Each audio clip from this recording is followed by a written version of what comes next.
c'est le CDP, j'espère que vous allez bien. On se retrouve pour une nouvelle vidéo sur les comptes à rebours. En fait, ces derniers jours, je me cassais la tête avec un programme. Je devais faire un compte à rebours dans un label, genre des chiffres qui défilent par exemple de 26 à 1 ou de 17 à 1. Et alors, je cherchais le code dans YouTube et plein de forums. Et même si je trouve quelque chose, eh ben, c'est un compte de 30 à 40 lignes. Et après, je commençais à écrire quelques codes de ma tête. Et par hasard, j'ai trouvé ce code et je l'ai créé en 6 lignes. Pas 40 secondes, je l'ai trouvé à 6 lignes. Et alors, je me suis dit, pourquoi pas faire une vidéo où je parlerai de ce compte à rebours.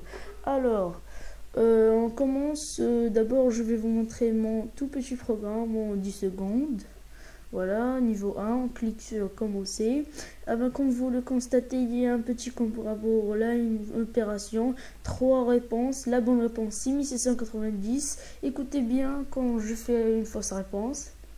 Il y a un petit son. Et quand je fais la bonne, voilà. Et on s'attaque au notre tutoriel, pardon. Je vais vous montrer le rendu final. Compte à rebours, voilà.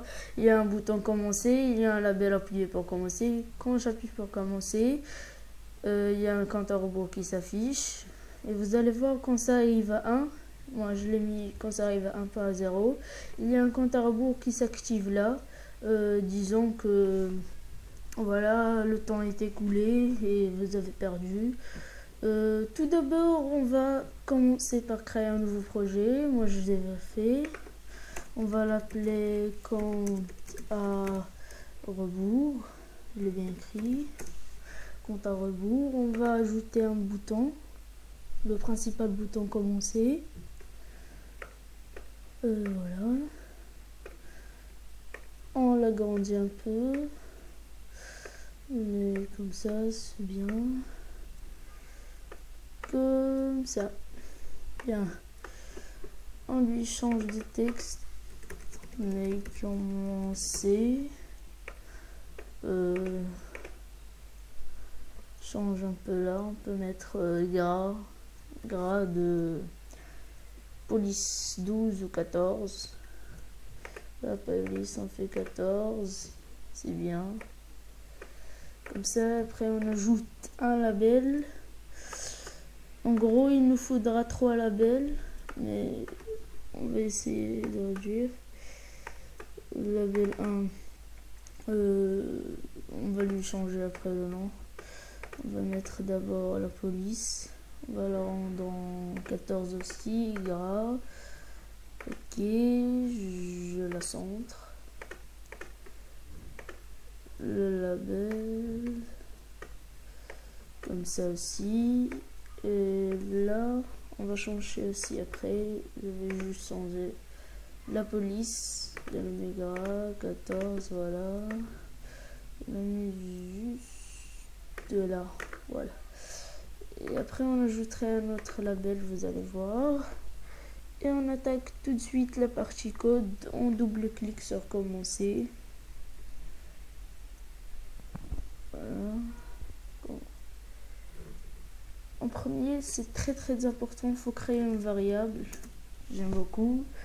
C'est très important. Moi, j'utilise dans beaucoup de programmes des variables, ça m'aide. On va faire dim as integer. Et là, faites attention, c'est très important. Si vous voulez faire un compte à rebours de 30 secondes, vous marquez dim as integer égale 31. Parce que si vous faites 30, le compte à rebours va débuter de 29. Donc, vous serez obligé de taper 31. Mais moi, comme je fais un petit compte à rebours de 15, je vais taper 16, etc. Voilà. Et après, on commence, on fait if i plus grand que 1. Et je vais ajouter après une autre chose. On va faire timer1.start. Je vais l'ajouter tout de suite. Et on va faire i égale i moins 1. Pardon. Attendez, j'ajoute le timer. Le timer, c'est lui qui va permettre de mettre en application le compte à rebours. On met false. On ajoute la 1000, logique. 1000 millisecondes c'est égal à 1 seconde. Voilà. Et après, on retourne ici. Bon, si i est plus grand que 1, nous on a déjà indiqué que dim i as integer. If i plus grand que 1, le timer start et va tourner chaque seconde et il va regarder de i la moins 1. Ça veut dire s'il est 15, on attend une seconde, il le met 14, etc. 13, 12, 11 jusqu'à 1. Et après on va faire label 1.text égale i. Ça veut dire la valeur de i, 15, 16, 14, etc. Et seconde. Et seconde. Voilà. Et on va faire else si il est égal à 0 ou il est égal à 1. Else timer 1.stop. Il s'arrêtera du coup et il va marquer label 2.text, ça veut dire ce label 2, celui-là, il se marquerait égal temps écoulé, comme ça. Et pour que ce label 1 soit invisible, ben attendez les gars, juste un petit problème. J'ai le texte qui se change, je ne sais pas pourquoi et comment il a fait. Voilà.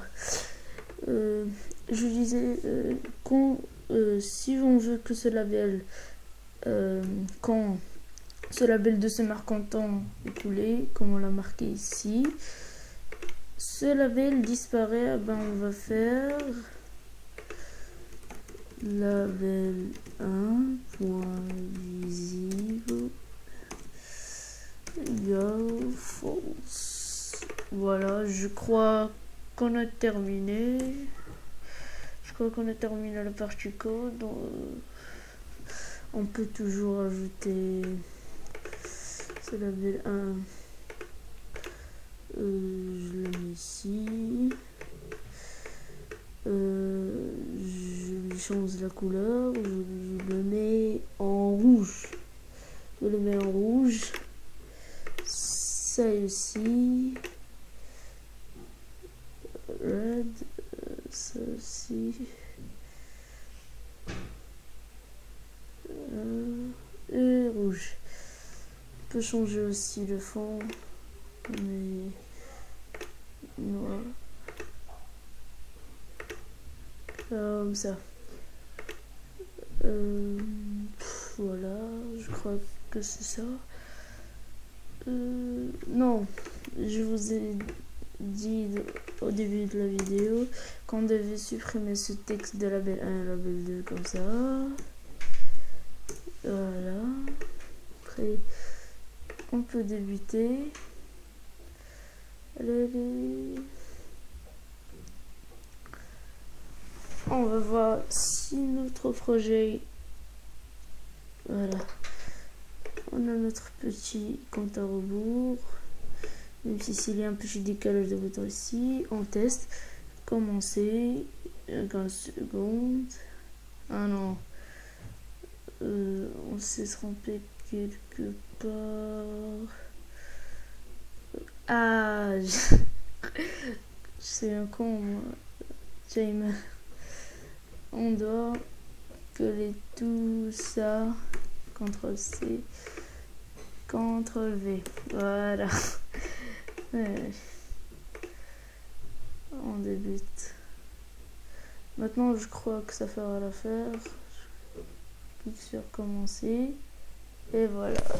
15, 14, 13, 12, 11. Et vous allez remarquer que ce label ne sera plus visible. Et ce label sera visible. Il se marquera un temps écoulé. Voilà. Il n'est plus visible. Temps écoulé. Je tenais à vous dire que ce projet avait un design très basique. Faites ce que vous voulez, utilisez petit compte à rebours dans des jeux, dans des petits programmes à vous. Et je vous dis à la prochaine pour d'autres vidéos. À bientôt. Allez, partagez la vidéo, abonnez, commentez, cliquez sur j'aime. C'était le CTP pour un tutoriel de compte à rebours.